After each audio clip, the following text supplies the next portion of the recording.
மறுபடி கை ஓங்கினால் ஜாக்கிரதை. அந்த ஹாலில் எதிரொலித்த கம்பீரமான ஆண்குரல் அங்கிருந்த அனைவரையும் சிலையாக மாற்றியது. என் கன்னத்தில் இரண்டாவது அறையை விட காற்றில் உயர்ந்த என் மாமியாரின் கை அப்படியே நின்றது. என் கண்களில் இருந்து வழியும் கண்ணீர் நின்றபாடில்லை. தரையில் சிதறி கிடந்த காய்கறிகள் மற்றும் உடைந்த தட்டுகளுக்கு நடுவில் அமர்ந்து நான் நடுங்கிக் கொண்டிருந்தேன். அனைவரின் பார்வையும் வாசலில் நின்ற அந்த மனிதன் மீது இருந்தது. அவன் கண்களில் அப்போது கோபம் தகித்துக் கொண்டிருந்தது. இது எங்கள் வீட்டு விஷயம், நீ இடையில் வராதே என்று என் மாமியார் திக்கி திணறி மழுப்ப முயன்றார்.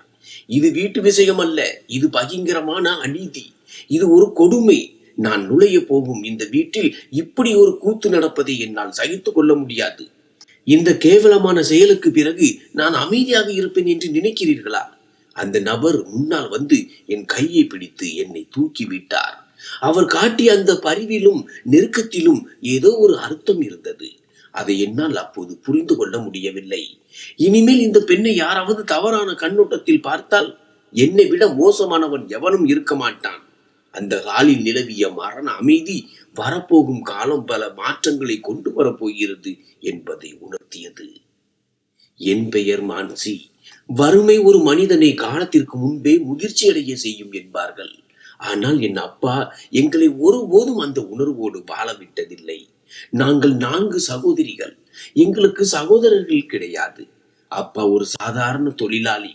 நாள் முழுவதும் வெயிலில் காய்ந்து உழைத்து விட்டு மாலையில் வீடு திரும்பும் போது அவர் கைகளில் பழங்கள், இனிப்புகள் அல்லது ஏதோ ஒரு சிறிய பொட்டலம் கண்டிப்பாக இருக்கும். 4 பெண் பிள்ளைகள் இருக்கிறார்கள். இவர்களுக்கு எப்படி கல்யாணம் செய்து வைப்பாய் என்று ஊரே கேலி பேசும். ஆனால் அப்பா எப்போதும் சிரித்துக் கொண்டே சொல்வார், என் மகள்கள் எனக்கு சுமை அல்ல, கடவுளே வழிகாட்டுவார். நான் மூத்தவள் என்பதால் வீட்டின் சூழ்நிலை என் தோள்களில் பாரமாக அழுத்தியது. எங்கள் வீட்டின் கூரை வேண்டுமானால் ஓட்டையாக இருக்கலாம், ஆனால் சுவர்கள் அன்பால் உறுதியாக கட்டப்பட்டிருந்தன. எனக்கு 20 வயதான போது அக்கம் பக்கத்து பெண்கள் பேச்சால் அன்பு எய்ய தொடங்கினார்கள். கங்கா அக்கா, பிள்ளைகள் பெரியவர்களாகி விட்டார்கள், இன்னும் எத்தனை காலம் வீட்டில் வைத்திருப்பாய், காலம் சரியில்லை என்றார்கள். இந்த பேச்சுக்கள் என் அம்மாவின் இதயத்தை புண்ணாக்கின. பிறகு ஒரு நாள் அப்பா வேலையிலிருந்து திரும்பிய போது அவர் முகம் மலர்ச்சியாக இருந்தது. வந்த உடனேயே அம்மாவிடம் ஒரு நல்ல செய்தியை சொன்னார். கங்கா, கடவுள் நம் குரலை கேட்டு விட்டார். இன்று ஒப்பந்தத்தாரின் மேஸ்திரி தன் மகன் விவேக்கிற்கு மான்சியை கேட்டு வந்திருக்கிறார். பையன் நல்லவன், படித்தவன், சொந்தமாக ஒரு சிறு தொழிலையும் செய்கிறான். அம்மா கடவுளுக்கு நன்றி சொன்னார். அவர்கள் என்னை பார்க்க வந்தபோது என் மாமியார் அப்போது அவர் மிகவும் இனிமையாக பேசினார். என்னை தலை முதல் கால் வரை உற்று பார்த்தார்.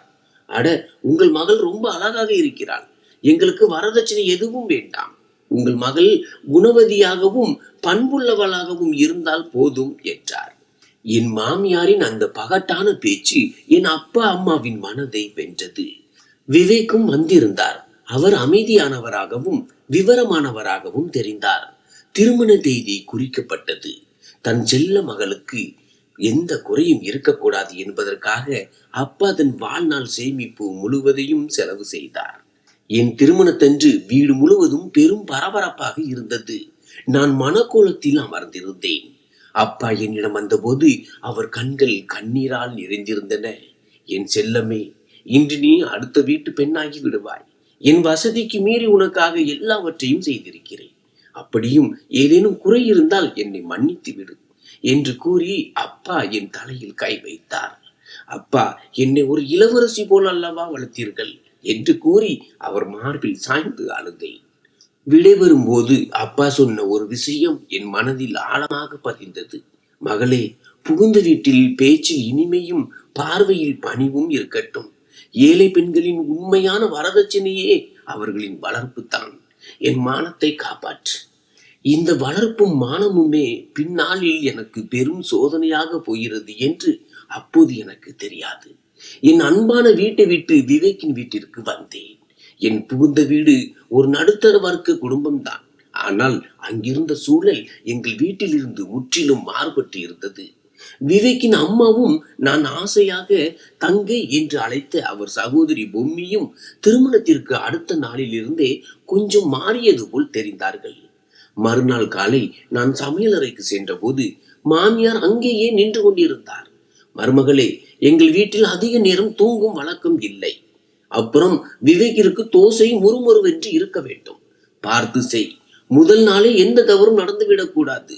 அவர் பேச்சில் இருந்த கசப்பு நேற்று அவர் காட்டிய இனிப்பில் இருந்து முற்றிலும் வேறாக இருந்தது. விவேக் ஒரு நல்ல கணவராக இருந்தார். அவர் என் மீது அதிக அக்கறை காட்டினார். அவர் எனக்கு பரிசாக தங்க மோதிரம் அணிவித்த போது, மான்சி, இந்த வீடு உனக்கு புதியது என்று எனக்கு தெரியும். என் அம்மாவின் குணம் கொஞ்சம் கடினமானதுதான். ஆனால் அதை நீ பெரிதாக எடுத்துக்கொள்ளாதே. நான் எப்போதும் உன்னுடன் இருப்பேன் என்றார். விவேக்கின் அந்த அன்பு என் பயத்தை போக்கியது. அப்பா சொன்னது சரிதான். என் அதிர்ஷ்டம் நல்லது என்று நினைத்தேன். விவேக் போன்ற ஒரு வாழ்க்கை துணை கிடைத்ததற்காக நான் மகிழ்ச்சி அடைந்தேன். ஆனால் இந்த மகிழ்ச்சி சூரியன் சில காலமே நீடிக்கும் என்பது எனக்கு தெரியாது. சில நாட்கள் புகுந்த வீட்டில் இருந்த பிறகு சில நாட்கள் என் பிறந்த வீட்டிற்கு வந்தேன். ஒரு இரவு நான் அப்பாவுடன் அமர்ந்து பேசிக் கொண்டிருந்த போது அவர் ஒரு விசித்திரமான விஷயத்தை பேசினார். அவர் மிகவும் சோகமாக ஒரு பழைய புகைப்படத்தை பார்த்து கொண்டிருந்தார். மான்சி, மகளே, இன்று என் அந்த நண்பன் உயிரோடு இருந்திருந்தால் அல்லது எங்களை விட்டு பிரியாமல் இருந்திருந்தால் நம் நிலைமை இப்படி இருந்திருக்காது. சில நேரங்களில் பணத்தின் போதை மனிதர்களை தங்களுக்கு நெருக்கமானவர்களிடமிருந்து பிரித்து விடுகிறது. எந்த நண்பன் அப்பா என்று கேட்டேன். அவர் பேச்சை மாற்றினார். விடுமகளே, அது பழைய கதைகள். சில உறவுகள் தொலைந்து போனால் மீண்டும் கிடைப்பதில்லை என்று மட்டும் புரிந்து கொள். ஒருவேளை அவன் வேறொரு உலகத்தை சேர்ந்தவனாக மாறிவிட்டானோ என்னவோ. அப்போது அவர் பேச்சின் ஆழம் எனக்கு புரியவில்லை. ஆனால் அப்பா யாரை பற்றி பேசுகிறார் என்று என் மனதில் ஒரு நடுக்கம் ஏற்பட்டது. எங்களுக்கு தெரியாத அப்படி ஒரு நண்பன் அவருக்கு இருக்கிறாரா? உண்மையில் அப்பாவுக்கு தெரியாத ஒரு பணக்கார நண்பர் இருந்தாரா? எப்படியோ திருமணத்தின் ஆரம்ப நாட்கள் நன்றாகவே கழித்தன. என் நாத்தனார் பூமி பல்கலைக்கழகத்திற்கு சென்றாள். தன்னை ஒரு வானத்து தேவதையாக நினைத்து கொண்டாள். அவள் எப்போதும் என்னை மிகவும் கேவலமான பார்வையிலேயே பார்த்தாள். அண்ணி, என் துணிகளை அயன் செய்து கொடுங்கள். ஒரு சுருக்கம் கூட இருக்கக்கூடாது, பார்த்து கொள்ளுங்கள். அவள் என் மீது அதிகாரம் செலுத்துவாள். நான் புன்னகையுடன் ஏற்றுக்கொள்வேன். ஏனென்றால் பூந்த வீட்டாரின் மனதை வெல்ல வேண்டும் என்று அப்பா சொல்லி இருந்தார். என் மகிழ்ச்சிக்கு இறக்கைகள் முளைத்திருந்த வேளையில் ஓராண்டு காலம் கண் இமைக்கும் நேரத்தில் கடந்து விட்டது. எல்லாம் நன்றாக போய்கொண்டிருந்தது. ஆனால் விதி என் தலைக்கு மேல் நின்று ஒரு நச்சு புன்னகையுடன் சிரித்து கொண்டிருந்தது. என் மங்கள வாழ்வை அழிக்க போகும் அந்த துரதிர்ஷ்டவசமான நாள் கேலண்டரில் வந்து நின்றது. திருமணம் முடிந்து 11 மாதங்களே ஆகியிருந்தன. எங்கள் முதல் திருமண நாள் வர இன்னும் சில வாரங்களே இருந்தன. அன்று காலை விவேக் அலுவலகம் செல்ல தயாராகி கொண்டிருந்தார். நான் அவருக்கு மேஜையில் காலை உணவை வைத்துக் கொண்டிருந்தேன். அவர் மிகவும் மகிழ்ச்சியாக காணப்பட்டார். மான்சி, இன்று சீக்கிரம் தயாராகிவிடு. மாலை நாம் வெளியே சென்று சாப்பிடலாம். உனக்கு அந்த புதிய உணவகம் பிடிக்கும் என்று சொன்னாய் அல்லவா என்று விவேக் தன் டையை சரி செய்தபடி சொன்னார். நான் புன்னகையுடன் டீ கப்பை அவரிடம் நீட்டினேன். விவேக், இது வேண்டாம். வீட்டு செலவுகள் ஏற்கனவே அதிகமாக இருக்கின்றன. நான் இன்னும் வைப்பு தொகையை கட்ட வேண்டியிருக்கிறது. விவேக் அன்புடன் என் கையை பிடித்து சொன்னார். அடிய பைத்தியமே, பணம் என்பது கை அழுக்கு போன்றது. நீயும் உன் மகிழ்ச்சியும் தான் என் உண்மையான செல்வம். நீ மட்டும் தயாராக இரு. அவர் சிரித்து கொண்டே வீட்டில் இருந்து கிளம்பினார். நான் வாசலில் நின்று அவர் தெருமுனையில் மறையும் வரை பார்த்து கொண்டிருந்தேன். அவரை நான் உயிருடன் பார்ப்பது இதுவே கடைசி முறை என்று எனக்கு தெரியாது. நான் நாள் முழுவதும் வீட்டு வேலைகளில் பிஸியாக இருந்தேன். மாலைக்காக காத்திருந்தேன். மாலை 6 மணி இருக்கும். வெளியே மேகங்கள் சூழ்ந்து லேசான சாரல் மழை பெய்ய தொடங்கி இருந்தது. திடீரென்று வீட்டின் தொலைபேசி ஒலித்தது. நான் சமையலறையில் இருந்ததால் என் நாத்தனார் போனை எடுத்தாள். ஹலோ, யார் பேசுகிறீர்கள்? அடுத்த கணமே அவள் கையில் இருந்த போன் கீழே விழுந்தது. அவள் அலறத் தொடங்கினாள். அம்மா, பெரிய அனர்த்தம் நடந்து விட்டது. அண்ணாவிற்கு விபத்து ஏற்பட்டு விட்டது. இந்த வார்த்தைகள் என் காதுகளில் உருகிய ஈயத்தை போல இறங்கின. நான் ஓடி வந்தேன். அம்மாவும் அறையிலிருந்து பதறிக்கொண்டு ஓடி வந்தார். என்ன உளறுகிறாய்? என் மகனுக்கு என்ன ஆனது? அம்மா ஆஸ்பத்திரியில் இருந்து போன் செய்தார்கள். நிலைமை மிகவும் கவலைக்கிடமாக இருப்பதாக சொன்னார்கள். அழுது கொண்டே சொன்னாள். நாங்கள் அனைவரும் பைத்தியம் பிடித்தது போல் மருத்துவமனைக்கு விரைந்தோம். அங்கே அவசர சிகிச்சை பிரிவின் வெளியே கூட்டம் இருந்தது. மருத்துவர் வெளியே வந்ததும் மாமியார் ஓடி சென்று அவர் கையை பிடித்து கொண்டார். டாக்டர், என் மகன் எப்படி இருக்கிறான்? அவன் நலமாக இருக்கிறான் அல்லவா? மருத்துவர் தலையை குனிந்து கொண்டு கனத்த குரலில் சொன்னார். எங்களை மன்னித்து விடுங்கள். நோயாளிக்கு தலையில் பலத்த காயம் ஏற்பட்டிருந்தது. எங்களால் அவரை காப்பாற்ற முடியவில்லை. இந்த ஒரு வாக்கியம் என் உலகத்தையே இருட்டில் மூழ்கடித்தது. மாமியார் அங்கேயே தரையில் விழுந்து கதறியாள தொடங்கினார். ஐயோ, என் சிங்கக்குட்டி போன்ற மகன் போய்விட்டானே. நான் அனாதையாகி விட்டேன். நான் அழிந்து விட்டேன். நான் ஒரு கல்லை போல சுவரை சாய்ந்து நின்றேன். என் தொண்டையிலிருந்து சத்தம் வரவில்லை. கண்களில் இருந்து கண்ணீர் மட்டும் வழிந்தது. மாலை சீக்கிரம் வருவதாக விவேக் கொடுத்த வாக்குறுதி எனக்கு நினைவுக்கு வந்தது. அவர் வந்தார். ஆனால் வெள்ளை துணி போர்த்தப்பட்டு பிணமாக வந்தபோது வீடே போர்க்களமானது. ஊர் பெண்கள் கூடினார்கள். இறுதி சடங்குகள் கூட இன்னும் முடியவில்லை. அதற்குள்ளவே என் மீது என் மாமியாரின் நடத்தை மாறத் தொடங்கியது. நான் விவேக்கின் முகத்திற்கு அருகில் அமர்ந்து அழுது கொண்டிருந்தேன். அப்போது மாமியார் என் கையை பிடித்து பலமாக உலுக்கினார். தள்ளி போ மூதேவி, நீ வந்து ஒரு வருடம் கூட முடியவில்லை. அதற்குள் என் வீட்டை பாழாக்கி விட்டாய். இதெல்லாம் உன் துரதிருஷ்டவசமான காலடிப்பட்ட நேரம்தான் என்று கூறி அனைவர் முன்னிலையிலும் என்னை தள்ளிவிட்டார். அங்கிருந்த பெண்கள் அவரை சமாதானப்படுத்த முயன்றனர். சகோதரி, உணர்வுடன் பேசுங்கள். இதெல்லாம் கடவுளின் சித்தம். இந்த பெண் இப்போதுதான் விதவையாகி இருக்கிறாள் என்றனர். ஆனால் மாமியாரின் கண்களில் வெறுப்பு நெருப்பாய் எறிந்தது. என்ன கடவுளின் சித்தம்? இவள் என் வீட்டிற்கு வந்ததிலிருந்து அடுத்தடுத்து துன்பங்கள் தான் வருகின்றன. இன்று என் மகனும் போய்விட்டான். இவள் ஒரு ராட்சசி. சில நாட்களுக்கு பிறகு என் அப்பா என்னை அழைத்து செல்ல வந்தார். அப்பாவின் முகம் வெளிரி போயிருந்தது. அவர் மிகவும் பலவீனமாக காணப்பட்டார். விவேக்கை இழந்தது அவரையும் நிலைகுலைய செய்திருந்தது. மகளே, இனி இங்கே என்ன இருக்கிறது? எங்களுடன் வந்துவிடு என்று கூறி அப்பா என் தலையை வருடினார். நான் என் சாமான்களை எடுக்க தொடங்கிய போது ஒரு மூலையில் பயந்து நின்றிருந்த என் 3 சிறிய சகோதரிகளை பார்த்தேன். அப்பாவின் வேலையும் இப்போது நின்று போயிருந்தது. அவருக்கு வயதாகி விட்டது. விவேக் தான் அவ்வப்போது அப்பாவுக்கு உதவி செய்து கொண்டிருந்தார். இப்போது நானும் விதவையாக திரும்பி சென்றால் அவர்களால் எப்படி சமாளிக்க முடியும்? என்னால் என் சகோதரிகளின் திருமண பேச்சுகளும் நின்று போகக்கூடும்.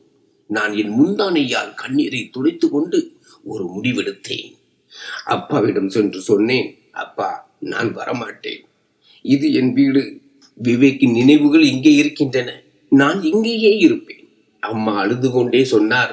மான்சி, உன் மாமியாரின் நடத்தையை பார்க்கிறாய் அல்லவா? அவர் உன்னை வாழ விட மாட்டார். அம்மா, கடவுள் எல்லாவற்றையும் பார்த்து கொண்டிருக்கிறார். நான் எல்லாவற்றையும் சகித்துக் கொள்கிறேன். நீங்கள் எனக்காக பிரார்த்தனை செய்யுங்கள். மனதை கல்லாக்கி கொண்டு அவர்களை அனுப்பி வைத்தேன்.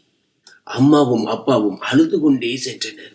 கதவு மூடியதுமே சிங்க குகையில் தனியாக வாழ முடிவெடுத்து விட்டதை உணர்ந்தேன். அடுத்த நாள் காலையிலேயே மாமியார் என் அறைக்குள் வந்தார். அப்போது நான் பூஜை செய்ய தயாராகி கொண்டிருந்தேன். கேள் மகாராணி, என் மகன் உன் செல்லங்களை தாங்கிய காலம் முடிந்து விட்டது. இனி இந்த வீட்டில் இருக்க வேண்டுமானால் வேலைக்காரி போல வேலை செய்ய வேண்டும். சும்மா உட்கார்ந்து சோறு தின்ன இங்கே இடமில்லை. எழுந்து உடனே வீட்டை சுத்தம் செய். நான் அமைதியாக தலை குனிந்து சமையலறைக்கு சென்றேன். பூமி நாற்காலியில் கால் மேல் கால் போட்டுக் கொண்டு ஆப்பிள் சாப்பிட்டுக் கொண்டிருந்தாள். என்னை பார்த்ததும் சொன்னால், அண்ணி, என் அறையையும் சுத்தம் செய்து விடுங்கள். எனக்கு தூசி என்றால் அலர்ஜி. அதனால் என்னால் செய்ய முடியாது. அவள் பேச்சிலும் மாமியாரின் பேச்சில் இருந்து அதே நஞ்சு இருந்தது.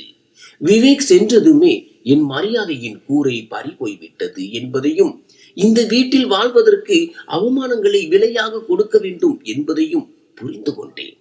ஆனால் இது ஆரம்பம்தான் என்று எனக்கு தெரியாது. நான் கனவிலும் நினைக்காத அநீதி மலைகள் இன்னும் என் மீது விழ காத்திருந்தன. நாட்கள் வாரங்களாகவும் வாரங்கள் மாதங்களாகவும் மாறின. கடந்து போன ஒவ்வொரு நொடியும் எனக்கு நரகமாக இருந்தது. விவேக் இருந்து சில காலமே ஆகியிருந்தது. ஆனால் இந்த வீட்டில் என் அந்தஸ்து மருமகளில் இருந்து இலவச வேலைக்காரி நிலைக்கு கீழிறங்கியது. நான் அதிகாலையிலேயே எழுந்து பெருக்கி துடைத்து காலை உணவை தயாரித்து விட்டு மாமியார் மற்றும் நாத்தனருக்காக காத்திருப்பேன்.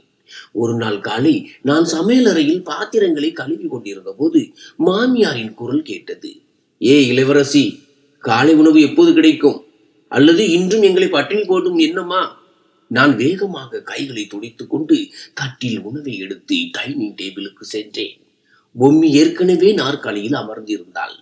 நான் நடுங்கும் கைகளுடன் மாமியாரிடம் டீ கப்பை நீட்டினேன். அவர் ஒரு மடக்கு குடித்துவிட்டு அடுத்த கணமே அந்த சுடு டீயை கப்போடு சேர்த்து தரையில் எறிந்தார். இது என்ன, இவ்வளவு சர்க்கரையா? நீ எனக்கு சர்க்கரை நோய் வந்து நானும் செத்து போக வேண்டும் என்று நினைக்கிறாயா? அப்போதுதான் இந்த வீட்டை நீ ஆள முடியும் என்று பார்க்கிறாயா என்று அவள் கத்தினாள். நான் பயந்து பின்வாங்கினேன். அத்தை, நான் தினமும் போடுவது போலதான் சர்க்கரை போட்டேன். எதிர்த்து பேசுகிறாயா? மாமியார் என்னை கோபத்துடன் உரைத்து பார்த்தார்.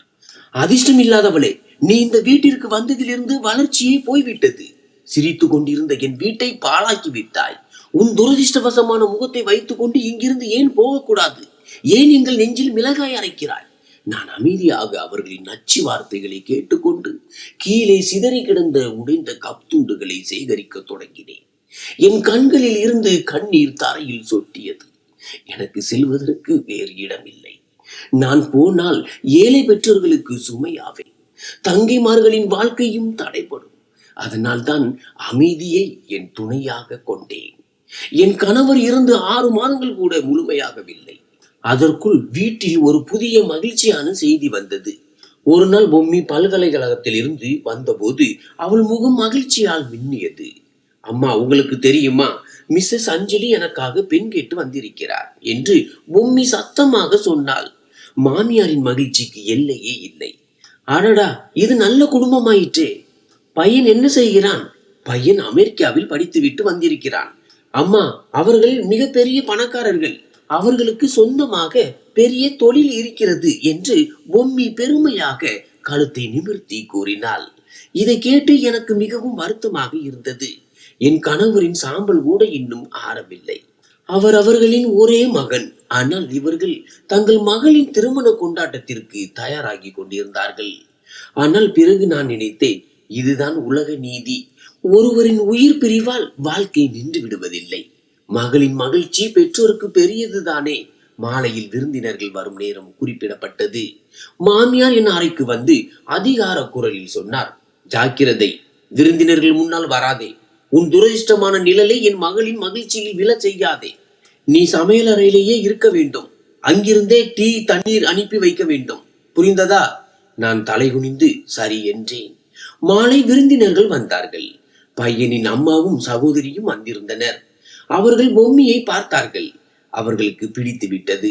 பையன் அமெரிக்காவில் இருந்து திரும்பியவன் என்பதால் மிகவும் நவீனமானவன். அதனால் அவர்கள் உடனே நிச்சயதார்த்தம் மற்றும் திருமணத்தை நடத்த விருப்பம் தெரிவித்தனர். விருந்தினர்கள் சென்ற பிறகு பொம்மியின் மகிழ்ச்சியை பார்க்க வேண்டுமே. நான் இரவு உணவு சமைத்துக் கொண்டிருந்த சமையலறைக்கு அவள் வந்தாள். அண்ணி, பார்த்தீர்களா என் அதிர்ஷ்டம் எவ்வளவு நன்றாக இருக்கிறது என்று? பையன் அமெரிக்காவில் படித்தவர். இனி நான் இந்த வீட்டின் சிறிய பிரச்சனைகளில் இருந்து விலகி ஒரு தனி உலகத்தில் வாழ்வேன் என்றாள். நான் மெதுவாக, வாழ்த்துக்கள், கடவுள் உன் வாழ்க்கையை நன்றாக வைத்திருக்கட்டும் என்றேன். அவள் என்னை வெறுப்புடன் பார்த்தாள். ஏன் அண்ணி, உங்களுக்கு பொறாமையாக இருக்கிறதல்லவா? நான் எங்கே போக போகிறேன்? நீங்கள் இங்கேயே அழுகி கொண்டிருக்க போகிறீர்கள். ஆனால் என்ன செய்வது? யாருக்கு என்ன அதிர்ஷ்டமோ? அவள் வார்த்தைகள் அம்பு போல என் இதயத்தில் பாய்ந்தன. அவள் எவ்வளவு சுலபமாக என்னை கேலி செய்தாள். நானும் ஒரு காலத்தில் மணப்பெண்ணாக இந்த வீட்டிற்கு வந்தவள் என்பதையும் என் ஆசைகளும் கனவுகளும் மண்ணோடு மண்ணாகி போனதையும் அவள் மறந்து விட்டாள். அடுத்த சில நாட்களில் திருமணம் உறுதியானது. மாமியாரின் நடத்தை ஒரு பிசாசை போல மாறியது. ஒவ்வொரு விஷயத்திலும் தன் மகள் லட்சத்தில் ஒருத்தி என்றும் நான் ஒன்றுக்கும் உதவாதவள் என்றும் எனக்கு உணர்த்தி கொண்டே இருந்தார். ஒரு நாள் மாமியார் என்னை அழைத்து உத்தரவிட்டார். பார், பையன் வீட்டார்கள் சடங்கிற்காக வருகிறார்கள். வீடு முழுவதும் சுத்தமாக இருக்க வேண்டும். உணவும் வீட்டிலேயே தயார் செய்யப்பட வேண்டும். எந்த குறையையும் என்னால் பொறுக்க முடியாது. என் மானம் போனால் உன் நாக்கை அறுத்து விடுவேன். வரப்போகும் நாட்கள் எனக்கு இன்னும் கடினமாக இருக்க போகின்றன என்பது எனக்கு புரிந்தது. நாத்தனாரின் திருமணம் உறுதியாகிவிட்டது.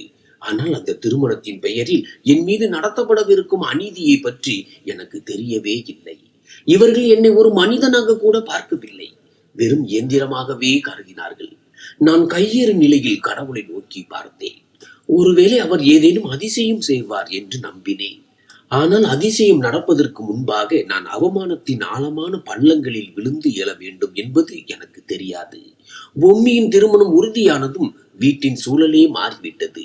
நாங்கள் இந்த செய்தியை பேசிக் கொண்டிருக்கும் போதே பொம்மி பல்கலைக்கழகத்தில் இருந்து ஓடி வந்து வீட்டில் ஒரே அமளி செய்து விட்டாள். அம்மா, எங்கே இருக்கிறீர்கள்? சீக்கிரம் வெளியே வாருங்கள், ஒரு பெரிய நல்ல செய்தி. என் மாமியார் பதறி போய் அறையில் இருந்து வெளியே வந்தார். என்ன மகளே, எல்லாம் நலம்தானே? பொன்னியின் முகம் மின்னியது. அவள் தன் அம்மாவை கட்டி அணைத்து சொன்னாள், அம்மா, உங்களால் நம்ப முடியாது. விராட் எனக்கு போன் செய்தார். அவருக்கு பதவி உயர்வு கிடைத்து விட்டது. இப்போது அவர் உதவி கமிஷனர் இல்லை, டெபியூட்டி கமிஷனர். முழு மாவட்டத்தின் பொறுப்பும் அவருக்கு கிடைத்து விட்டது. இதை கேட்டதும் என் மாமியார் மகிழ்ச்சியில் துள்ளி குதித்தார். உடனே கைகூப்பி கடவுளுக்கு நன்றி சொன்னார். என் மகள் இனி ராணி போல வாழ்வாள். டெபியூட்டி கமிஷனரின் மனைவி ஆவாள். நான் ஒரு ஓரத்தில் நின்று இதையெல்லாம் கேட்டுக்கொண்டிருந்தேன். பொம்மி என்னை கடைக்கண்ணால் பார்த்து நக்கலாக சொன்னாள், அம்மா, இனி கண்டவர்களின் தகுதி எல்லாம் என் முன்னால் ஒன்றுமே இல்லை. இப்படி ஒரு அதிர்ஷ்டத்திற்காக மக்கள் ஏங்குவார்கள்.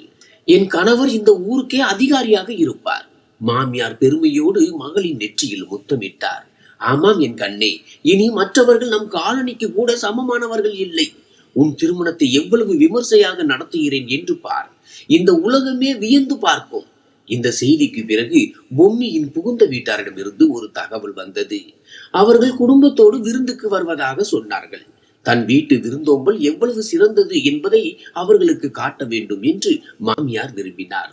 மாப்பிள்ளை வீட்டார் மிகப்பெரிய பணக்காரர்கள். அதனால் தன் கௌரவத்தை விட்டுக் கொடுக்க அவர் விரும்பவில்லை. அன்று இரவு மாமியார் என்னை சமையலறைக்கு அழைத்தார். பார், நாளை மறுநாள் வீராட்டும் அவர் குடும்பத்தாரும் வருகிறார்கள். குறைந்தது 10 வகை உணவுகள் இருக்க வேண்டும். மட்டன் கிரேவி, பன்னீர் புலாவ், சிக்கன் தந்தூரி, மீன் வறுவல், ருமாலி ரொட்டி, உலர் பழங்கள் போட்ட பாயாசம், ரசகுல்லா என ஒவ்வொன்றும் மிக சிறப்பாக இருக்க வேண்டும். உப்பிலோ காரத்திலோ ஒரு சிறு குறை இருந்தாலும் என்னை விட மோசமானவள் எவரும் இருக்க மாட்டார்கள். நான் பயந்து போய் கேட்டேன், அம்மா, தனியாக இவ்வளவு உணவுகளை நான் எப்படி செய்வேன்? யாராவது உதவிக்கு வருவார்களா? மாமியார் கண்களை உருட்டி மிரட்டினார். ஏன், உன் கைகள் முறிந்து விட்டனவா? நாள் முழுவதும் சும்மா அமர்ந்து சோறு தின்கிறாயே, ஒரு நாள் வேலை செய்ய உயிர் போகிறதா? உதவிக்கு யாரும் வரமாட்டார்கள். நீயே தான் சமைக்க வேண்டும். குறித்த நேரத்தில் எனக்கு எல்லாம் தயாராக இருக்க வேண்டும். என் விதியை சொல்லவா? விருந்து நாளான அன்று என் உடல்நிலை மிகவும் மோசமானது. கடும் குளிரால் எனக்கு தலை தெறிக்கும் காய்ச்சல் ஏற்பட்டது. என் உடல் தகித்தது. தலைவலி உயிரே போக்கியது. காலை படுக்கையில் இருந்து எழ முயன்றேன். ஆனால் பலவீனத்தால் மீண்டும் விழுந்தேன். நான் படுக்கையில் இருந்த போது மாமியார் புயலென அறைக்குள் நுழைந்தார். ஏய் மகாராணி, இன்னும் தூங்கி கொண்டிருக்கிறாயா? நண்பகலே ஆக போகிறது. சமையலறை வெறிச்சோடி கிடக்கிறது. உனக்கு வெட்கமாக இல்லையா? நான் திக்கி திணறும் குரலில் சொன்னேன். அத்தை, எனக்கு கடும் காய்ச்சல், உடலில் தெம்பே இல்லை. இன்று ஒரு நாள் மட்டும் விடுமுறை கொடுங்கள். நாளை எல்லா வேலைகளையும் செய்து விடுவேன். மாமியார் நான் சொன்னதை கேட்கவே இல்லை. ஒரே இழுப்பாக என் கையை பிடித்து படுக்கையில் இருந்து கீழே தள்ளிவிட்டார். சாக்கு போக்கு சொல்லாதே. இன்று என் மகளின் புகுந்த வீட்டார்கள் வருகிறார்கள். நீ இங்கே செல்ல கொஞ்சல்கள் காட்டுகிறாயா? என் மகனை தின்று விட்டாய். இப்போது என் மகளின் மகிழ்ச்சியையும் கெடுக்க பார்க்கிறாயா? எழுந்து போய் வேலையை கவனி. இல்லை என்றால் உன்னை என்ன செய்வேன் என்று எனக்கே தெரியாது. அவரின் கொடூரமான நடத்தை என்னை அதிர வைத்தது. கடும் காய்ச்சலில் என் உடல் நடுங்கி கொண்டிருந்தது. ஆனால் அவர் கண்களில் ஒரு துளி கூட கருணை இல்லை. அவர் என்னை தள்ளி கொண்டே சமையலறைக்கு அழைத்து சென்றார். சமையலறையை விட்டு வெளியே கால் வைத்தால் ஜாக்கிரதை. எல்லா உணவும் தயாராகும் வரை உனக்கு தண்ணீர் குடிக்க கூட அனுமதி கிடையாது. நான் தள்ளாடும் கால்களுடன் சமையலறைக்குள் நுழைந்தேன். என் கண்களுக்கு முன்னே இருள் சூழ்ந்தது. இருந்தாலும் நான் பாத்திரங்களை கழுவ தொடங்கினேன். குளிர்ந்த நீர் என் காய்ச்சலை இன்னும் அதிகமாக்கியது. வேலை செய்து கொண்டிருக்கும் போது எனக்கு விவேக்கின் நினைவு அடிக்கடி வந்தது. அவர் இருந்திருந்தால் என்னை ஒரு கிளாஸ் தண்ணீர் கூட எடுக்க விட மாட்டாரே. இன்று நான் மிருகங்களை விட கேவலமான ஒரு வாழ்க்கையை வாழ்ந்து கொண்டிருக்கிறேன். நான் ரொட்டிகளை சுட்டும் மசாலாக்களை வதக்கியும் கொண்டிருந்தேன். எல்லாவற்றையும் போட்டுவிட்டு எங்காவது ஓடிவிடலாம், என் பெற்றோர் வீட்டிற்கு போய்விடலாம் என்று இதயம் துடித்தது. ஆனால் என் தங்கைமார்களின் அப்பாவியான முகங்கள் நினைவுக்கு வந்ததும் என்னை கட்டுப்படுத்திக் கொண்டேன். நான் வீட்டிற்கு திரும்பினால் விதவை என்ற முத்திரை அவர்களின் வாழ்க்கையையும் பாழாக்கிவிடும். மாலை நேரமானது. விருந்தினர்கள் வரும் நேரம் நெருங்கிவிட்டது. சமையலறை முழுவதும் உணவின் மனமும் பரவி இருந்தது. ஆனால் அந்த காய்ச்சலில் அந்த மனமே எனக்கு பெரும் சிரமமாக இருந்தது. நான் சுவரை பிடித்துக் கொண்டு கீழே வீழாமல் என்னை தாங்கிக் கொண்டேன். கடைசி உணவை தயாரித்துக் கொண்டிருந்த போது மாமியார் மீண்டும் சமையலறைக்கு வந்தார். அவர் பாத்திரங்களின் மூடியை திறந்து பார்த்தார். உணவு நன்றாகத்தான் தெரிகிறது, ஆனால் நினைவிருக்கட்டும், விருந்தினர்கள் முன்னால் உன் இந்த அமங்கலமான முகத்தை காட்டாதே. உணவை பரிமாறிவிட்டு மறைந்து விட வேண்டும். ஏதேனும் குறை இருந்தால் இன்று இரவு முழுவதும் நீ வெளியே முற்றத்தில் அந்த பனி குளிரில் வெறும் தரையில் தான் கழிக்க வேண்டும். உன்னை அறைக்குள் நுழைய விட மாட்டேன். நான் பயத்தில் தலையை வேக வேகமாக ஆட்டினேன். எந்த குறையும் இருக்காது அத்தை.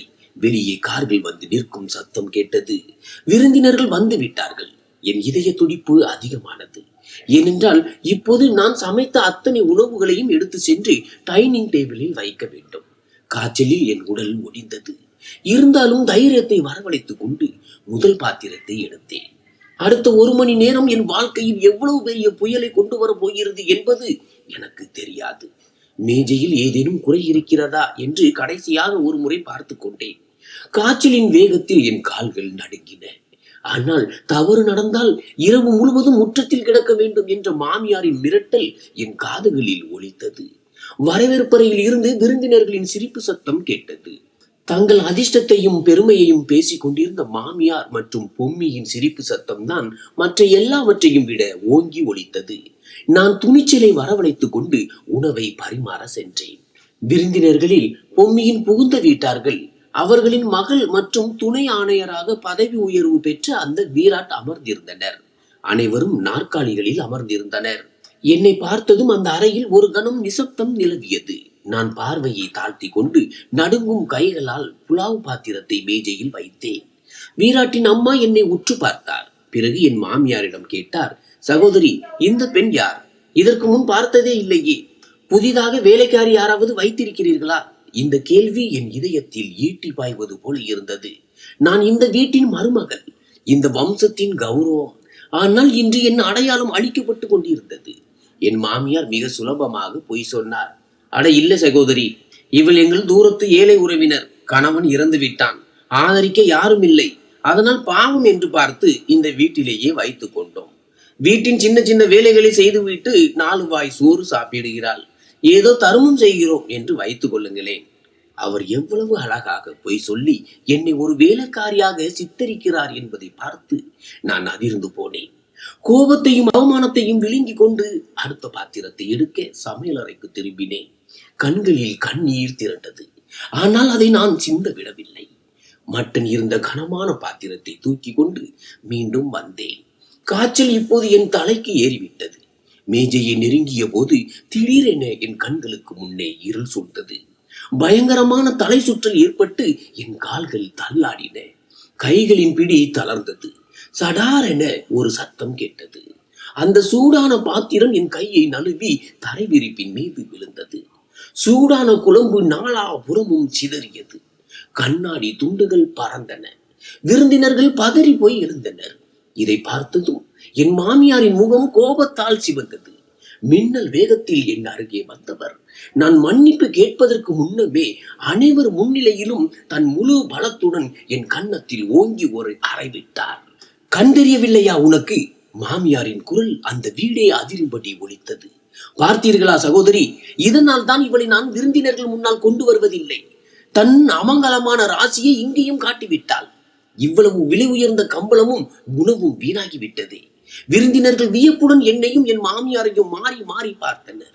என் கன்னத்தில் அவரின் 5 விரல் தடங்கள் சிவந்து தடித்தன. கண்ணீர் அருவியாக கொட்டியது. மாமியாரின் கோபம் இன்னும் தணியவில்லை. என் கையை பிடித்து உலுக்கி கொண்டு சொன்னார், முதலில் என் இளம் மகனை தின்று தீர்த்தாய். இப்போது என் மகளின் வாழ்க்கையில் தீ வைக்க பார்க்கிறாயா? உன்னை இந்த வீட்டில் வைத்திருந்ததே நான் செய்த மிகப்பெரிய தவறு. இன்று எந்த தவறும் நடக்கக்கூடாது என்று சொன்னேன் அல்லவா? ஆனால் நீ அடங்க மாட்டாய்.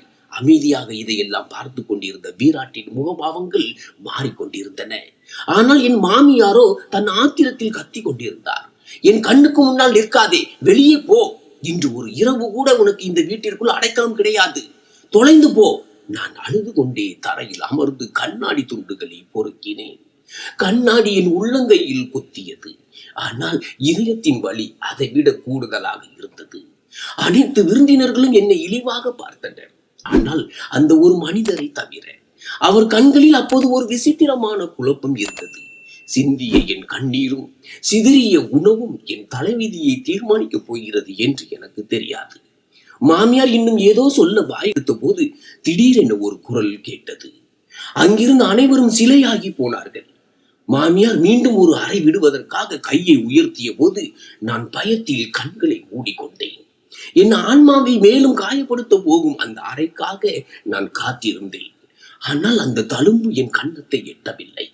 ஹாலில் ஒரு கம்பீரமான அதிகாரமிக்க குரல் எதிரொலித்தது. போதும், நிறுத்துங்கள், இது மிக அதிகம். அது யாருடைய குரல் என்றால் அது வேறு யாருடைய குரலும் அல்ல, டெபுட்டி கமிஷனர் விராட்டின் குரல் தான். நான் பயந்து போய் கண்களை திறந்த போது விராட் தன் இடத்தில் இருந்து எழுந்து நின்றிருந்தார்.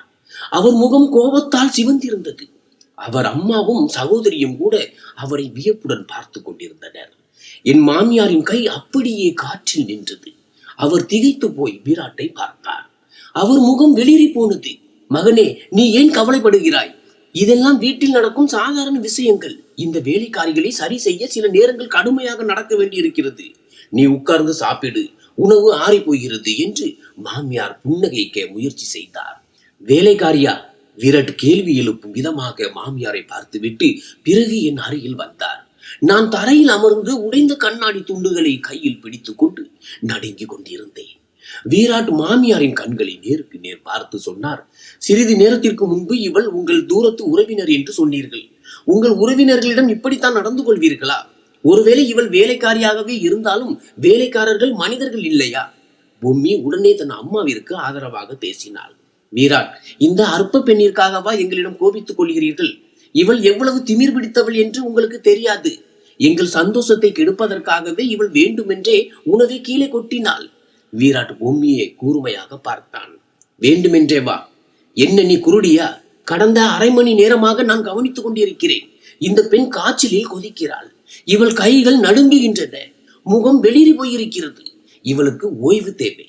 ஆனால் நீங்கள் இவளை கைதி போல வைத்திருக்கிறீர்கள். விராட்டின் பேச்சை கேட்டு மாமியாரின் காலடியில் இருந்த தரை நழுவியது. அவர் மழுப்ப தொடங்கினார். இல்லை மகனே, நீ தவறாக புரிந்து கொள்கிறாய். நாங்கள் இவளை மிகுந்த அன்போடு தான் நடத்துகிறோம். இன்று வேலை அதிகமாகிவிட்டது, அதனால் தான். அன்போடு நடத்துகிறீர்களா? விராட் அவர் பேச்சை இடைமறித்தார். அனைவர் முன்னிலையிலும் அறைவதும் அவமானப்படுத்துவதும் தானா அன்பு? இவளை துரதிர்ஷ்டமானவள் என்று சொல்வதுதான் அன்பா? நான் இங்கே உறவு கொண்டாட வந்தேன். ஆனால் நான் கசாப்புக்காரர்களின் வீட்டிற்கு வருவேன் என்று நினைக்கவில்லை. இந்த வார்த்தையை கேட்டதும் பொம்மியின் கையில் இருந்த தட்டு கீழே விழுந்தது. விராட், என்ன சொல்கிறீர்கள்? விராட் ஒரு தீர்ப்பை சொல்லும் தொனியில் சொன்னான். நான் சொல்வது சரிதான். தங்கள் வீட்டு பெண்களையும் எளியவர்களையும் மதிக்க தெரியாதவர்கள் மற்றவர்களுக்கு என்ன மரியாதை தருவார்கள்? வருத்தமாக இருக்கிறது. ஆனால் இப்படிப்பட்ட கொடூரமான குடும்பத்தில் என்னால் உறவு வைத்துக் கொள்ள முடியாது. மாமியார் அழுது கொண்டே வீராட்டின் முன்னால் கைகூப்பி வேண்டினார். மகனே, இப்படி செய்யாதே. எங்கள் கௌரவத்தை குலைத்து விடாதே. நிச்சயதார்த்த நாளிலேயே கல்யாணம் நின்று விட்டது என்று ஊர் என்ன பேசும்? என் மகளின் வாழ்க்கை பாழாகிவிடும். வாழ்க்கையை நீங்கள் இந்த பெண்ணிற்காகத்தான் பாழாக்கி கொண்டிருக்கிறீர்கள் என்று வீராட் என்னை சுட்டி காட்டினார். உண்மையை சொல்லுங்கள், இவள் உங்கள் உறவினரா அல்லது வேறு ஏதேனும் விஷயமா? ஏனென்றால் இவளை பற்றி நீங்கள் பேசும் வெறுப்பை பார்த்தால் இவளுக்கும் இந்த வீட்டிற்கும் ஏதோ ஆழ்ந்த பந்தம் இருப்பது போல தெரிகிறது. திடீரென்று அங்கே அமைதி நிலவியது. அவர்களின் நாக்குகள் அப்படியே உறைந்தன. உண்மையை சொல்ல பயந்தார்கள். ஆனால் வீராட்டின் கம்பீரத்திற்கு முன்னால் அவர்களால் பொய் சொல்லவும் முடியவில்லை. அப்போது நான் தைரியத்தை வரவழைத்துக் கொண்டு மெதுவான குரலில் சொன்னேன். நான் இவர்களின் மருமகள். இவர்களின் மறைந்த மகன் விவேக்கின் மனைவி. என் இந்த வார்த்தைகள் ஒரு வெடிகுண்டு வெடித்தது போல இருந்தது. வீராட் திடுக்கிட்டு என்னை பார்த்தார். அவர் கண்களில் வியப்பும் துக்கமும் அலைமோதியது. விதவையா? விராட் மெதுவாக திரும்ப சொன்னார். அப்படியா விஷயம்? அவர் பெருமூச்சு விட்டு தன் அம்மாவிடம் சொன்னார். அம்மா, கிளம்பலாம். இனி இங்கே இருக்க ஒரு காரணமும் இல்லை. பொம்மியும் மாமியாரும் கதறி அழுத போதிலும் வீராட் தன் குடும்பத்தினரை அழைத்துக் கொண்டு அங்கிருந்து சென்றார். அவர்கள் சென்றதும் வீட்டில் ஒரு மரண அமைதி நிலவியது. அது ஒரு பெரிய புயலுக்கான அறிகுறி. வீராட் இப்படி சென்றது என் வாழ்க்கையே நரகமாக்கும் என்று நான் நினைத்தேன். ஆனால் இயற்கை எனக்காக வேறு ஒரு முடிவை வைத்திருந்தது. அது அனைவரின் கற்பனைக்கும் அற்பாற்பட்டது. வீராட் குடும்பத்தினர் சென்றதும் வீட்டில் பெரும் அனர்த்தம் நேர்ந்தது. காரின் சத்தம் மறைந்ததும் என் மாமியார் காயப்பட்ட பெண் சிங்கத்தை போல என் பக்கம் திரும்பினார். அவர் கண்கள் இரத்தமாக சிவந்திருந்தன. அவர் என் முடியை பிடித்து தரையில் இழுத்து கொண்டு கத்தினார். இப்போது உனக்கு மகிழ்ச்சி தானே? உன் ஆசை நிறைவேறிவிட்டதா? என் மகளின் வாழ்வை கெடுத்துவிட்டு இப்போது நிம்மதியாக இருக்கிறாயா? அமங்கலமான முகத்தை காட்டாதே என்று சொன்னேன். ஆனால் நீ வேண்டுமென்றேதான் இந்த நாடகத்தை ஆடினாய். நான் வலியால் துடித்தேன். காய்ச்சலின் வேகத்தில் என் உடல் நெருப்பாய் தகித்தது. அத்தை, கடவுள் மீது சத்தியமாக சொல்கிறேன், நான் எதையும் செய்யவில்லை. எனக்கு தலை சுற்றி மயக்கம் வந்து விட்டது. என்னை நம்புங்கள். பொம்மியும் அழுது கொண்டே தன் அறையில் இருந்து வெளியே வந்து என் மேல் பாய்ந்தாள். அம்மா, இவள் ஒரு சூனியக்காரி. பொறாமையால் தான் என் கல்யாணத்தை நிறுத்திவிட்டாள். நான் ஒரு அதிகாரியின் மனைவியாவதை இவளால் பொறுத்து கொள்ள முடியவில்லை. இவளை இப்போதே இந்த வீட்டை விட்டு வெளியே துரத்துங்கள். மாமியார் என் கையை பிடித்து இழுத்து முற்றத்தில் தள்ளினார். வெளியே கடும் குளிரும் சில்லிட்ட காற்றும் வீசிக்கொண்டிருந்தது. என்னை முற்றத்தின் நடுவே தள்ளிவிட்டார். இன்று இரவு முழுவதும் இந்த சில்லென்ற வெறும் தரையில் நீ கிடப்பதுதான் உனக்கான தண்டனை. உள்ளே வர முயற்சி செய்தால் உன் கால்களை ஒடித்து விடுவேன். இங்கேயே கிடந்து சாவு. காலை வரை உயிரோடு இருந்தால் அப்போது பார்த்து கொள்ளலாம். இவ்வாறு கூறி கதவை ஓங்கி சாத்தி தாழ்பால் போட்டார். நான் மூடிய கதவையே பார்த்து கொண்டிருந்தேன். கண்ணீர் என் பார்வையை மறைத்தது. முழங்கால்களை கட்டி கொண்டு குளிரில் சுருண்டு கிடந்தேன். காய்ச்சல் தலைக்கு ஏறி இருந்தது. பற்கள் கிடுகிடுத்தன. விவேக்கின் நினைவு அதிகமாக வந்தது. அவர் இருந்திருந்தால் யாரும் என்னை தொட்டு கூட இருக்க முடியாது. இந்த இரவு நரகமாக உருமாறியது. அவ்வப்போது நினைவு வரும். பின் மயக்க நிலைக்கு சென்று விடுவேன். காலையில் பறவைகளின் சத்தத்துடன் கதவு திறந்தது. மாமியார் வெளியே வந்தார். அவர் கையில் என் துணிகள் இருந்த ஒரு சிறிய பை இருந்தது. அந்த பையை என் முகத்தில் எறிந்தார். எழுந்திரு, உன் நாடகம் போதும். இனி ஒரு நிமிடம் கூட உன்னை இந்த வீட்டில் சகித்துக் கொள்ள முடியாது. இப்போதே கிளம்பு. போய் தெருவில் பிச்சை எடு, அல்லது உன் ஏழை தந்தையிடம் போய் சாவு. எனக்கு அதை பற்றி கவலை இல்லை. நடுங்கும் கைகளுடன் பையை எடுத்தேன். எழுந்து நிற்க கூட உடலில் தெம்பில்லை. ஆனாலும் என் மானத்தை காக்க அங்கிருந்து வெளியேறுவதே சிறந்தது என்று தோன்றியது. சுவரை பிடித்து கொண்டு என்னை தாங்கி நின்றேன். நான் வாசலை நோக்கி முதல் அடி எடுத்து வைத்த போது திடீரென்று யாரோ வெளிக்கதவை தட்டினார்கள். மாமியாரும் பொம்மியும் திடுக்கிட்டார்கள். இவ்வளவு அதிகாலையில் யாராக இருக்கும்? மாமியார் பொம்மியை பார்த்து என்னை ஓரமாக மறைக்கும்படி ஜாடை காட்டினார். ஆனால் அதற்குள் காலம் கடந்து விட்டது. கதவு பலமாக திறந்தது. எதிரே வீராட்டு நின்று கொண்டிருந்தார். நேற்று உறவை முறித்துக் கொண்டு சென்ற அதே வீராட். அவர் முகம் தீவிரமாகவும் கண்கள் ஒரு விசித்திரமான ஒளியுடனும் இருந்தன. அவரை பார்த்ததும் மாமியார் திக்க தொடங்கினார். மகனே, நீ இங்கே என்ன செய்கிறாய்? நேற்றுதான் எல்லாம் முடிந்து விட்டது என்று சொல்லிவிட்டு போனாயே. வீராட் குளிரில் நடுங்கிக் கொண்டிருந்த என் மீது தன் பார்வையை திருப்பினார். என் நிலையை பார்த்ததும் அவர் கைகள் கோபத்தில் இறுகின. நேற்று எல்லாவற்றையும் முடித்து விட்டுதான் சென்றேன். ஆனால் ஒரு விஷயம் மட்டும் அரைகுறையாக நின்று விட்டது என்று வீராட் உறுதியான குரலில் சொன்னார். நேற்று இரவு முழுவதும் என்னால் தூங்க முடியவில்லை. என் இதயத்தில் ஒரு பாரம் இருந்தது. அதை இறக்கி வைக்கவே வந்திருக்கிறேன். பொம்மியின் கண்களில் ஒரு நம்பிக்கை பிறந்தது. நீங்கள் மன்னிப்பு கேட்க வந்தீர்களா வீராட்? உங்கள் முடிவை மாற்றிக் கொண்டீர்களா?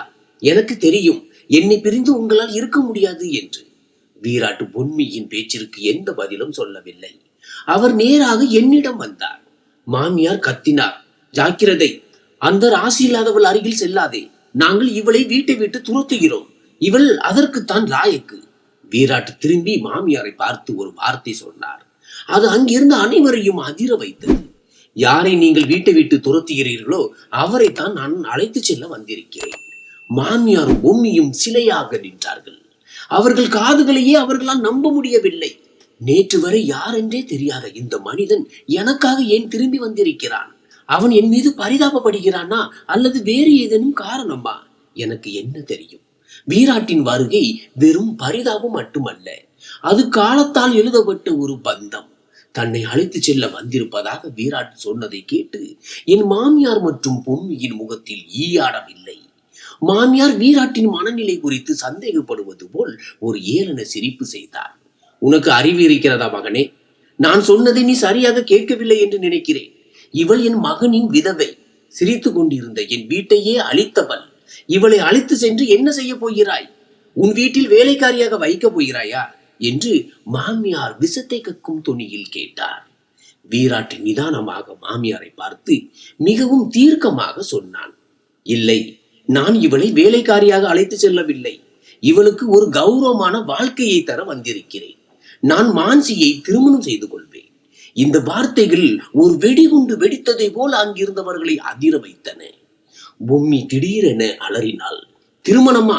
உங்களுக்கு பைத்தியம் பிடித்து விட்டதா? என்னை போன்ற படித்த அழகான பெண்ணை விட்டுவிட்டு இந்த ஒன்றுமே தெரியாத நாட்டுப்புற விதவையா உங்களுக்கு கிடைத்தாள்? இவள் எங்கள் வீட்டு வேலைக்காரியாக இருக்கக்கூட தகுதியற்றவள். வீராட் கோபத்துடன் பொம்மியை அமைதியாக இருக்கும்படி ஜாடை காட்டினார். இனி ஒரு வார்த்தை கூட பேசாதே. அழகு முகத்தில் இல்லை, ஒரு மனிதனின் குணத்திலும் அவனின் அப்பாவியான உள்ளத்திலும் தான் இருக்கிறது. அது உங்கள் யாரிடமும் எனக்கு தெரியவில்லை. என் மாமியார் கோபத்தில் நடுங்கத் தொடங்கினார். அவர் என் அருகில் வந்து கத்தினார். இவள் என் மகனின் விதவை, புரிகிறதா உனக்கு? நீ என்ன செய்து கொண்டிருக்கிறாய்? உலகம் என்ன பேசும்?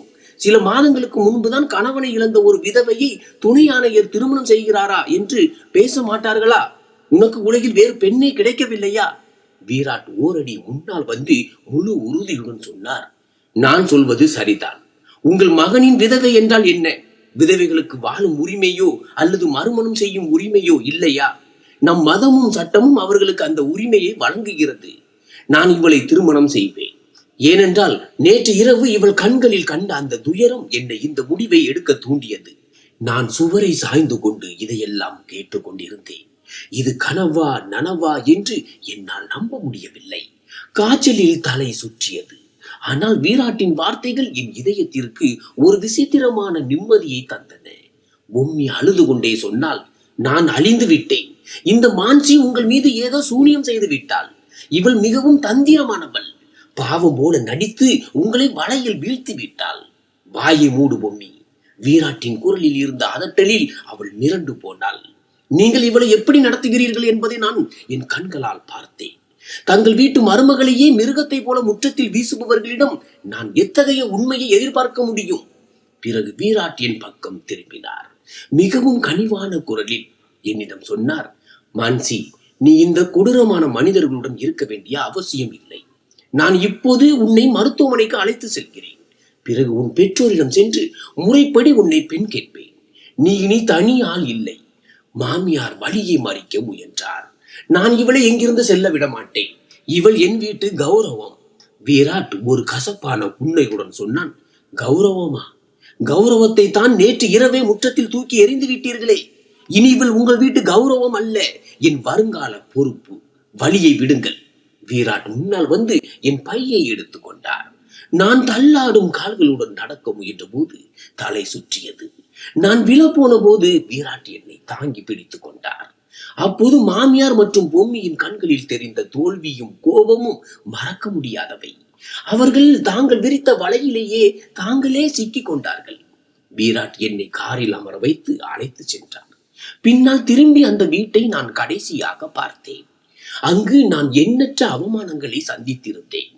வீராட் ஏன் என் மீது இவ்வளவு கருணை காட்டுகிறார் என்று எனக்கு தெரியவில்லை.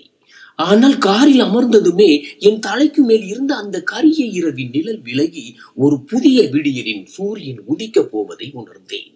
ஆனால் அந்த விடியல் என் வாழ்க்கையை முற்றிலும் மாற்றக்கூடிய ஒரு ரகசியத்தை தன்னுள் மறைத்து வைத்திருந்தது. கார் என் பிறந்த வீட்டு தெருவில் நின்ற போது என் இதயம் பலமாக துடித்தது. வீராட் காரின் கதவை திறந்து என்னை தாங்கி காரில் இருந்து வெளியே அழைத்து சென்றார். கதவை தட்டியதும் அப்பா வெளியே வந்தார். என்னை இந்த அவல நிலையில் கண்டதும் அப்பாவின் கைகள் நடுங்கின. மான்சி மகளே, உன் நிலைமை ஏன் இப்படி இருக்கிறது என்று அப்பாவின் குரல் தழுதழுத்தது. அம்மாவும் ஓடி வந்து என்னை கட்டி அணைத்து அழத் தொடங்கினார். என் செல்லம்மே, அவர்கள் உன்னை அடித்தார்களா? என்ன நடந்தது என்று சொல். வீராட் அமைதியாக ஒரு பக்கம் நின்று கொண்டிருந்தார். அப்பாவின் பார்வை அந்த தெரியாத மனிதன் மீது விழுந்ததும் அவர் வியப்படைந்தார். தம்பி, நீங்கள் யார்? என் மகளை ஏன் இந்த நிலையில் அழைத்து வந்திருக்கிறீர்கள்? வீராட் மிகவும் மரியாதையுடன் அவருக்கு வணக்கம் தெரிவித்து முன்னால் சென்று அப்பாவின் பாதங்களை தொட்டு வணங்கினார். ஐயா, நான் வீராட். மான்சியை அந்த நரகத்தில் இருந்து மீட்டு வந்திருக்கிறேன். அங்கே அவளுக்கு எந்தவித மதிப்பும் இல்லை. நான் உங்களிடம் ஒரு முக்கியமான விஷயத்தை பேச வந்திருக்கிறேன். அப்பா எங்களை உள்ளே அமர சொன்னார். அறைக்குள் அமர்ந்ததும் நேற்று இரவும் இன்று காலையும் நடந்த அனைத்தையும் வீராட் விவரித்தார். தங்கள் மகள் எவ்வளவு கொடுமைகளை அனுபவித்தாள் என்பதை கேட்டு அம்மாவும் அப்பாவும் அதிர்ந்து போனார்கள். பிறகு வீராட் ஒரு நிமிடம் நிறுத்தி தீவிரமான குரலில் சொன்னார். ஐயா, இது சரியான நேரம் இல்லை என்று எனக்கு தெரியும். ஆனால் மான்சியை தனியாக விட எனக்கு விருப்பமில்லை. நான் உங்கள் மகளை திருமணம் செய்து கொள்ள விரும்புகிறேன். அவளுக்கு தகுதியான அனைத்து மகிழ்ச்சியையும் தருவேன் என்று நான் வாக்குறுதி அளிக்கிறேன். அம்மாவும் அப்பாவும் பெரும் அதிர்ச்சியில் ஆழ்ந்தார்கள். அப்பா கண்களங்கி வீராட்டை பார்த்தார். தம்பி, நீ ஒரு துணை ஆணையர். நாங்களோ ஏழை மக்கள். மான்சி ஒரு விதவை. உலகம் என்ன பேசும்? உன் குடும்பத்தார் இதை ஏற்றுக்கொள்வார்களா? வீராட் புன்னகையுடன் சொன்னார். பேசுவதுதான் உலகின் வேலை. என் முடிவிற்கு நானே பொறுப்பு. எனக்கு மான்சி விதவையாக இருப்பது ஒரு குறை அல்ல. எனக்கு உங்கள் அனுமதி மட்டும் போதும். அப்பா என்னை பார்த்தார். நான் பார்வையை தாழ்த்தி கொண்டேன். என் இதயத்தில் விவேக்கின் நினைவு இருந்தது. ஆனால் வீராட் செய்த உதவியையும் அவரது நெருக்கத்தையும் கண்டு என்னால் மறுக்க முடியவில்லை. நான் அமைதியாக தலையசைத்தேன். அப்பா வீராட்டின் தலையில் கை வைத்து, கடவுள் உன்னை நன்றாக வைத்திருப்பார் மகனே. மூழ்கி கொண்டிருந்த என் படகிற்கு நீ ஒரு கரையை காட்டிவிட்டாய். அன்று மாலையே மிகவும் எளிமையாக திருமண சடங்குகள் நடந்தன. சடங்குகள் முடிந்ததும் என் வாழ்க்கையின் ஒரு கடினமான காலம் முடிந்து விட்டதாக உணர்ந்தேன். வீராட் எனக்கு ஒரு புதிய வாழ்க்கையை தந்து விட்டார். ஆனால் இன்று என் கணவரான இவருக்கும் எனக்கும் ஒரு பழைய பந்தம் இருக்கிறது என்பதை நானும் என் குடும்பத்தாரும் இத்தனை ஆண்டுகளாக அறிந்திருக்கவில்லை. திருமணத்திற்கு பிறகு வீராட் என்னிடம் வந்து, மான்சி, நம் வீட்டிற்கு செல்வோம் என்றார். நான் வியப்புடன் கேட்டேன், எந்த வீட்டிற்கு? உங்கள் குடும்பத்தினர் என்னை ஏற்றுக்கொள்ள மாட்டார்களே. வீராட் புன்னகையுடன் சொன்னார். எந்த வீட்டில் உனக்கு உண்மையான உரிமை இருக்கிறதோ அந்த வீட்டிற்கு. அந்த வீடு உனக்காக காத்து கொண்டிருக்கிறது. செல்லும் வழியில் ஒரு உண்மையை சொல்கிறேன். அதை கேட்டால் உன் காலடியில் இருக்கும் தரை நழுவிவிடும். கார் ஒரு பிரம்மாண்டமான பங்களாவின் வாசலில் நின்றது. இது வீராட்டின் அரசு இல்லம். நான் இன்னும் அதிர்ச்சியிலேயே இருந்தேன். சில மணி நேரங்களில் என் வாழ்க்கையின் திசையே இப்படி மாறிவிட்டதை என்னால் நம்ப முடியவில்லை. வீராட் கதவை திறந்து என்னை மரியாதையுடன் உள்ளே அழைத்து சென்றார். வரவேற்பறையில் அமர்ந்ததும் என் மனதில் உறுத்தி கொண்டிருந்த அந்த கேள்வியை கேட்க துணிந்தேன். நான் கைகளை கட்டி கொண்டு நடுக்கமான குரலில் கேட்டேன். வீராட், நீங்கள் என் மீது இவ்வளவு பெரிய உபகாரத்தை செய்திருக்கிறீர்கள். ஆனால் இதை ஏன் செய்தீர்கள் என்று என்னால் புரிந்து கொள்ளவே முடியவில்லை. நான் ஒரு விதவை, சமூகத்தால் ஒதுக்கப்பட்டவள். உங்களுக்கு என்னை தெரியவே தெரியாது. அப்படி இருக்க இந்த முடிவை எப்படி எடுத்தீர்கள்? வீராட் நான் கட்டியிருந்த கைகளை பார்த்து மென்மையாக சொன்னார். மான்சி, கைகளை கட்ட வேண்டிய அவசியம் இல்லை. நீ எனக்கு முன்னால் நிற்கும் குற்றவாளி அல்ல, என் மனைவி. உன்னை தெரியாது என்று நீ நினைப்பது உன் தவறான புரிதல். உன்னை எனக்கு இன்று நேற்றல்ல, பல ஆண்டுகளாக தெரியும். நான் வியப்புடன் அவரை பார்த்தேன். என்ன சொல்கிறீர்கள்? நான் உங்களை சந்தித்ததே இல்லையே. வீராட் புன்னகைத்து தன் பையில் இருந்து ஒரு பழைய புகைப்படத்தை எடுத்து என் முன்னால் வைத்தார். அது என் சிறுவயது புகைப்படம். அப்பா மிகவும் ஆசையாக எடுத்து வைத்திருந்தது. இந்த படம் நினைவிருக்கிறதா என்று வீராட் கேட்டார். நான் அமெரிக்காவிற்கு படிக்க சென்ற காலத்தில் இருந்தே இந்த படம் என்னிடம் இருக்கிறது. என் முகத்தில் இருந்த கேள்விகளை கண்டு அவர் அந்த ரகசியத்தை உடைத்தார். மான்சி, நான் உனக்கு அறிமுகம் இல்லாதவன் அல்ல. உன் அப்பாவின் நண்பர் ஒருவரை பற்றி அவர் எப்போதாவது சொல்லி இருப்பாரே, அவருடைய மகன் தான் நான். என் காலடியில் இருந்த தரை நழுவுவது போல் உணர்ந்தேன். ஒரு முறை அப்பா இப்படி ஒருவரை பற்றி பேசியது எனக்கு நினைவுக்கு வந்தது. அப்படி என்றால் அது நீங்கள் தானா? ஆமாம், அது நான் தான் என்று வீராட் தொடர்ந்தார். என் பெற்றோர் முதலில் இங்குதான் இருந்தார்கள். ஆனால் என் தந்தைக்கு பதவி உயர்வு கிடைத்ததும் அதன் மமதை அவர் தலைக்கு ஏறியது.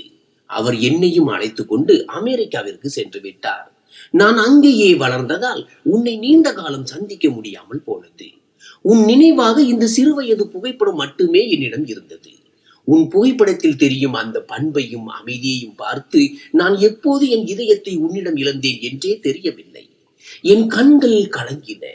அப்பா எதற்காக வருத்தப்படுவாரோ அந்த தொலைந்து போன உறவு இதுதான். வீராட் உணர்ச்சி வசப்பட்டு தொடர்ந்தார். நான் திரும்பி வந்ததும் முதலில் என் பெற்றோரிடம் சொன்னது, நான் திருமணம் செய்தால் அது மான்சியை மட்டும்தான் என்று. ஆனால் உனக்கு திருமணம் ஆகிவிட்டது என்று தெரிந்ததும் நான் உடைந்து போனேன். என் வேலையில் என்னை தொலைத்துக் கொண்டேன். பிறகு திடீரென்று நீ விதவையான செய்தி எனக்கு கிடைத்தது. எதிர்பாராத விதமாக உன் நாத்தனார் திருமண பேச்சுக்காக அந்த வீட்டிற்கு வந்தபோது உன்னை அந்த நிலையில் கண்டதும் என் ரத்தம் கொதித்தது. அப்போதே முடிவெடுத்தேன், இனி உன்னை இந்த துன்பங்களை அனுபவிக்க விடமாட்டேன் என்று. நீ என் பல ஆண்டுகால காதல். இதை கேட்டதும் என் கண்களில் இருந்து கண்ணீர் ஆறாக ஓடியது. யாரோ ஒரு அந்நியன் என்று நான் நினைத்துக் கொண்டிருந்தவன் என் பழைய நண்பனாக தெரிந்தான். கடவுள் தனக்கான வழிகளை தானே அமைத்துக் கொள்வார் என்ற அப்பாவின் வார்த்தைகள் நினைவுக்கு வந்தன. நேற்று வரை இருளில் மூழ்கியிருந்த என் வாழ்க்கை இன்று வீராட்டு என்ற வடிவில் பிரகாசித்தது. மறுபுறம் என் மாமியாரும் பொம்மியும் இந்த உண்மையை அறிந்தபோது, அதாவது வீராட் என் அப்பாவின் நண்பருடைய மகன் என்பதும் இப்போது நான் துணை ஆணையரின் மனைவியாக ராணி போல் வாழ்வதையும் கண்டு பொறாமை தீயில் வெந்தார்கள்.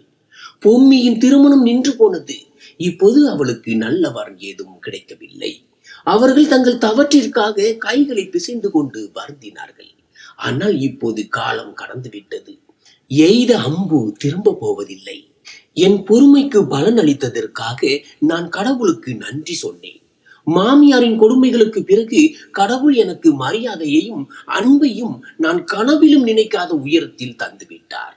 நிச்சயமாக மனிதன் எவ்வளவோ யோசிக்கலாம், ஆனால் முடிவுகள் கடவுளுடையவை. யார் பொறுமையை கடைபிடித்து அடுத்தவர்களின் உரிமைகளை பறிக்காமல் இருக்கிறார்களோ அவர்களுக்கு கடவுள் அவர்கள் நினைத்து பார்க்காத நன்மைகளை தருவார். யார் கர்வம் கொண்டு அநீதி இழைக்கிறார்களோ அவர்களின் முடிவு எப்போதும் மோசமானதாகவே இருக்கும். கௌரவமும் அவமானமும் கடவுளின் கையில் மட்டுமே உள்ளது. அவர் யாரை வேண்டுமானாலும் உயர்த்தலாம், யாரை வேண்டுமானாலும் சோதனையில் தள்ளலாம். நண்பர்களே, இந்த கதை உங்களுக்கு எப்படி இருந்தது? தயவு செய்து கமெண்ட் பிரிவில் எனக்கு தெரியப்படுத்துங்கள். மான்சியின் பொறுமைக்கு கிடைத்த வெற்றியை பற்றி உங்கள் கருத்து என்ன? நன்றி.